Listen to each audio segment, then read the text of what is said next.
Omzet perusahaan sudah drop 80% lebih. Wah, sadis ya, brutal nih.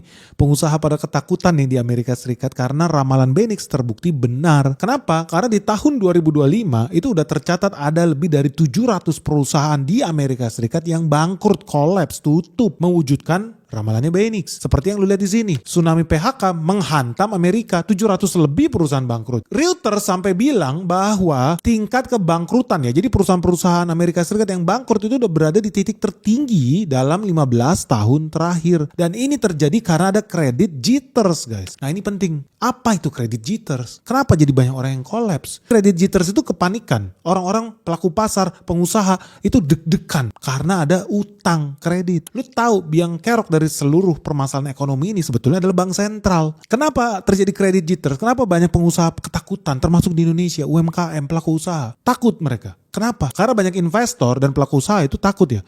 Apakah perusahaan-perusahaan ini mampu membayar utangnya? Kenapa jadi takut? Karena pinjaman semakin mahal, bunga naik, syarat kredit diperketat di Amerika Serikat. Lu ngerasa sama nggak polanya dengan di Indonesia? Syarat kredit diperketat, mau minjem makin susah, makin mahal, bunganya juga naik. Mirip ya sama di Indonesia. Akibatnya apa? Akses untuk mendapatkan pendanaan utang itu semakin sempit. Ujung-ujungnya apa? Perusahaan susah refinancing. Mereka cuma jadi korban, gali lubang, tutup lubang. Ujung-ujungnya perusahaan ikut jadi member pinjem online alias pinjol. Nah, karena pinjol bunganya gede, artinya apa? Resiko gagal bayar utang itu juga jadi naik. Dan di Amerika Serikat ujung-ujungnya apa? Karena banyak yang gagal bayar utang, ujung-ujungnya banyak perusahaan yang bangkrut. Guys, semoga lu paham nih pentingnya suku bunga nih.